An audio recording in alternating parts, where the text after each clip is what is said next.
Salve Maria Imaculada e viva Cristo Rei. Louvado seja o nome do nosso Senhor Jesus Cristo, para sempre seja louvado.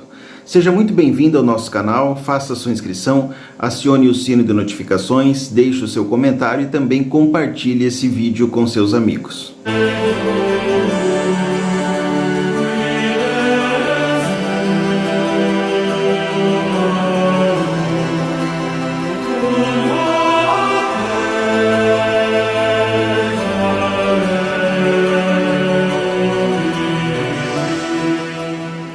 Queridos irmãos, por esses dias as minhas batalhas estão sendo grandes, mas eu sei que existe uma legião de irmãos rezando por mim. Por isso, como se diz aqui no sul, eu não nasci de susto, portanto não sou assustado. Eu tenho dado uma atenção especial à minha saúde, mas sem deixar de cumprir com a minha missão. Essa semana eu tenho uma consulta importante no Hospital do Câncer em Francisco Beltrão, e conto com as orações de todos vocês em meu favor.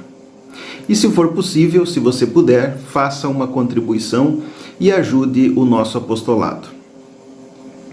Queridos, a maioria dos meus seguidores entendem as minhas publicações, mas algumas pessoas ainda não compreendem e julgam as publicações de forma errada e acabam interpretando como meras críticas ao protestantismo. E já de início eu quero dizer que não estou generalizando. Eu estou falando da minha experiência e de dezenas de pastores que eu conheci. O que eu vivi como pastor protestante foram 20 anos de sobrecarga, de exploração, de abusos, de metas inalcançáveis para bater e assim sustentar o luxo de toda uma liderança ávida e sequiosa por dinheiro. Enquanto eu via obreiros trabalhadores que construíam igrejas, visitavam membros, faziam dezenas de cultos no mês a pé, de bicicleta, ainda tinham que trabalhar fora para sustentar suas famílias e assim pagar as altas taxas para os campos eclesiásticos dominados por caudilhos insaciáveis por dinheiro. Por outro lado, eu via toda aquela liderança com salários absurdos, ostentando uma vida luxuosa. E eu vou compartilhar esse vídeo de um pastor denunciando exatamente isso, que serve de exemplo para o que acontece na maioria das denominações protestantes. Não faz sentido para mim ouvir de um pastor líder da Global que um pastor vocacionado deva dar 2 passos atrás e procurar um emprego secular para sustentar a sua família, mas sem deixar de cumprir as exigências financeiras da Lagoinha Global. Enquanto até pouco tempo, um pastor conhecido recebia cerca de 1 milhão de salário por mês. Não faz sentido que um pastor que por qualquer razão não conseguiu, e veja, não estou falando que não quer, não conseguiu enviar o repasse de 10% para a Global e 5% para a Regional, seja advertido ou excluído da igreja. Outra situação era a hipocrisia desenfreada. Talvez você não saiba, mas as mulheres protestantes são as que mais sofrem violência doméstica e são as que menos denunciam. Por quê? Porque elas são orientadas por pastores a se calar para não escandalizar o evangelho. Ou seja, o número já é astronômico. Então some-se a isso o número das que apanham caladas e não denunciam. E o que eu acho interessante é que denunciar escandaliza, mas o marido que no domingo grita aleluia bem alto no culto e na segunda espanca sua esposa, isso não escandaliza. Deixe nos comentários o que você acha dessa lógica protestante. Outra situação eu ouvi dos púlpitos milhares de acusações contra a Igreja Católica sobre abusos, mas nunca ouvi alguém fazer essa denúncia. Veja só, nos 3 primeiros meses desse ano, só a revista Ploc Social já denunciou 47 casos de pastores presos por abuso de menores. E se aqui funcionar a mesma lógica da violência doméstica, e as vítimas sejam aconselhadas a se calar para não escandalizar a obra de Deus, você já imaginou onde poderia chegar o número real? A repetição diuturna dessa situação me levou ao adoecimento psicológico.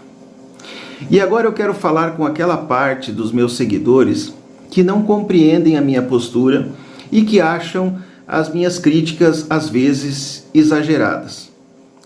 Se você tivesse visto tudo o que eu vi, você se calaria como a maioria dos pastores mandam as vítimas fazer? Ou você denunciaria a verdade por trás dos bastidores para salvar outras pessoas de caírem nessas arapucas? O que sua consciência lhe diz? Nosso amigo protestante comentou que Jesus disse que crer e for batizado será salvo. Portanto, crer vem antes de batizar. E uma criança não pode crer, logo também não poderia ser batizada. Ele também disse que a palavra batizar significa mergulhar, e que os padres não mergulham e apenas derramam água na cabeça das crianças. Todo protestante é mal informado, né? Todas as críticas, as acusações que eles fazem contra a Santa Igreja são movidas por pura ignorância. Uma pesquisa bem simples resolveria a questão, mas vamos responder e tentar ajudar aí o nosso amigo protestante. Em primeiro lugar, o batismo é necessário para a remissão dos pecados. Nós encontramos em Atos dos Apóstolos, no capítulo 2, no versículo 38. Pedro lhes respondeu: arrependei-vos e cada um de vós seja batizado em nome de Jesus Cristo para a remissão dos pecados, e recebereis o dom do Espírito Santo. Se todos nós nascemos manchados pelo pecado original, e como São Pedro ensinou que o batismo é necessário para a remissão, não podemos negar essa graça de Deus conquistada na cruz por nosso Senhor Jesus Cristo para as crianças. Pois o próprio Senhor Jesus disse no Evangelho de São Mateus, capítulo 19, versículo 14: deixai vir a mim as criancinhas, e não as impeçam, pois o reino dos céus pertencem aos que são semelhantes a elas. Em Salmos, número 8, versículo 2, e também no Evangelho de São Mateus, capítulo 21, versículo 16, a palavra de Deus diz que dos lábios das crianças e dos recém-nascidos suscitaste o perfeito louvor. Ora, meus irmãos, se a criança não sabe de nada, como ela pode saber que está louvando a Deus? E com um detalhe, não apenas louvando, mas louvando com um louvor perfeito. Existem várias menções na Bíblia de famílias inteiras que foram batizadas, como a família de Cornélio, em Atos dos Apóstolos, capítulo 10, versículos 44 ao 49. Observe que o texto bíblico não diz que as crianças ficaram de fora porque não acreditavam em Jesus. Nenhum protestante espera a criança crescer para lhe dar nome, já que ela não tem entendimento para escolher o próprio nome. Nenhum protestante deixa de vacinar os seus filhos esperando que eles cresçam para saber se querem ser vacinados ou não, já que eles não têm entendimento para saber a importância da vacina. Assim também os pais e os padrinhos têm a responsabilidade de ter fé por essa mesma criança no seu batismo, já que ela não tem entendimento para compreender a importância do batismo. Por exemplo, no Evangelho de São Marcos, no capítulo 5, o evangelista nos conta o milagre da ressurreição da filha de Jairo. O pai foi até Jesus pedir que curasse a sua filha. No caminho, alguém lhe disse, em Marcos capítulo 5, versículo 35, Jairo, não importunes mais o mestre, pois sua filha já está morta. Mas Jesus, ouvindo isso, disse a Jairo no versículo 36, não temas, somente creia. Ora, meu amigo protestante, a filha de Jairo foi ressuscitada pela fé do seu pai. Então, vira o disco, essa já é velha, já foi refutada diversas vezes, Vira o disco aí e procura outra bobagem para dizer. Outra coisa, é mentira que a palavra batismo significa apenas mergulhar. Essa palavra tem vários significados, como o de lavar e de aspergir.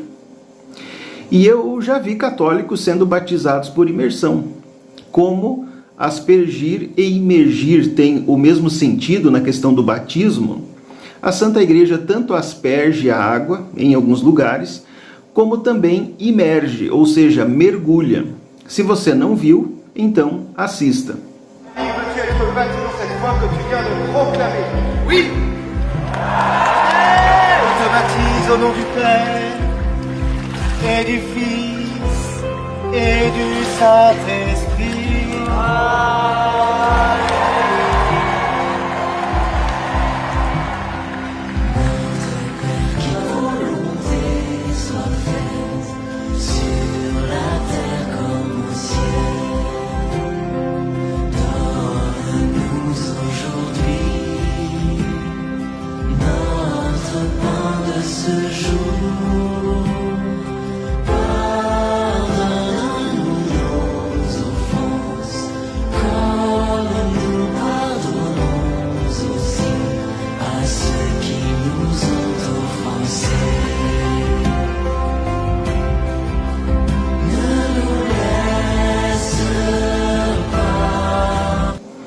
E aqui nós temos um exemplo de aspersão.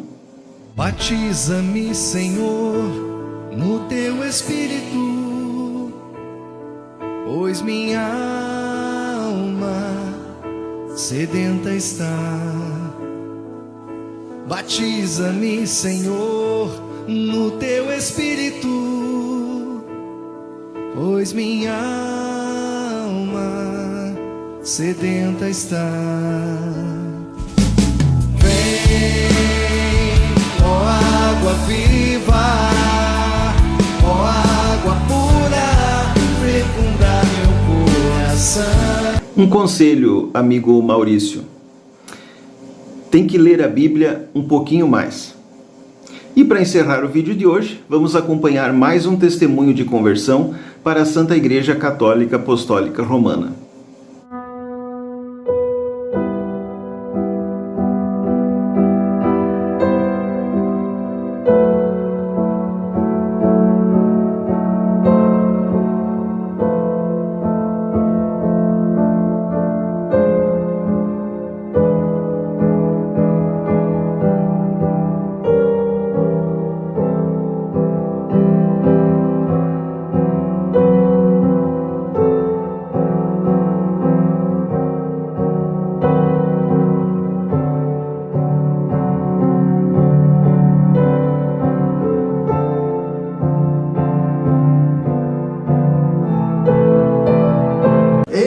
Batizo em nome do Pai e do Filho e do Espírito Santo. Amém.